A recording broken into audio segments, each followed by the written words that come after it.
Nagpasaring si Vice President Jejo Marbinay laban kay DILG Secretary Mar Rojas habang nangangampanya sa baluarte ng kalihim sa Capiz. Wala pa ring reaksyon si Rojas tungkol dito. Paniwala naman ng Team Pinoy, mahihirapan daw ang UNA o ang United Nationalist Alliance na makakuha ng boto sa naturang probinsya. May report si Joseph Morong. Hometown man ni DILG Secretary Mar Rojas ang probinsya ng Capiz, hindi ito naging hadlang kay Vice President Jejo Marbinay para magpatutsyada laban sa dating mahigpit na karibal nung nakaraang eleksyon. Naroon si Binay para samahan sa pangangampanya ang ilang kandidato ng United Nationalist Alliance. Kabilang ang kanyang anak na si Nancy Binay, Ernesto Maceda, Mitos Magsaysay at Tingting Kahuangco. Sa Rojas City, dumaan pa nga sa mismong tahanan ni Secretary Rojas ang motorcade ng UNA.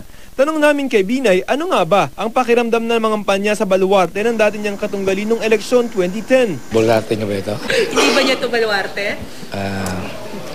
Mukhang hindi ko yata nararamdaman. Kumpiyansa raw si Binay na hindi makukuha ng Team Pinoy ang buong probinsya. Maging sa entablado, may hirit din ang vice-presidente.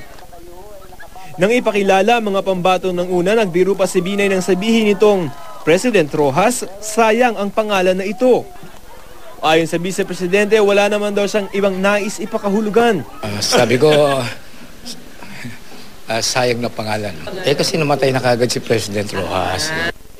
Patuloy na sinisikap ng GMA News na makuha ang reaksyon ni Secretary Rojas. Gate naman ni Liberal Party spokesman Miro Kimbo, mahihirapan daw ang UNA na makakuha ng boto sa Panay at Iloilo region.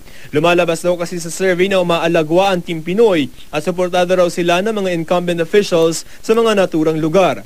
Wala namang campaign sortie ang Team Pinoy ngayong araw.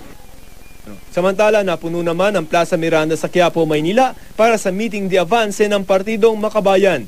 Doon nagsama-sama ang mga nominee ng iba't ibang party list na tumatakbo sa ilalim ng Makabayan. Nanguna sa meeting de avance ang tanging senatorial candidate ng partido na si Bayan Muna Representative Teddy Casino. Joseph Morong, GMA News.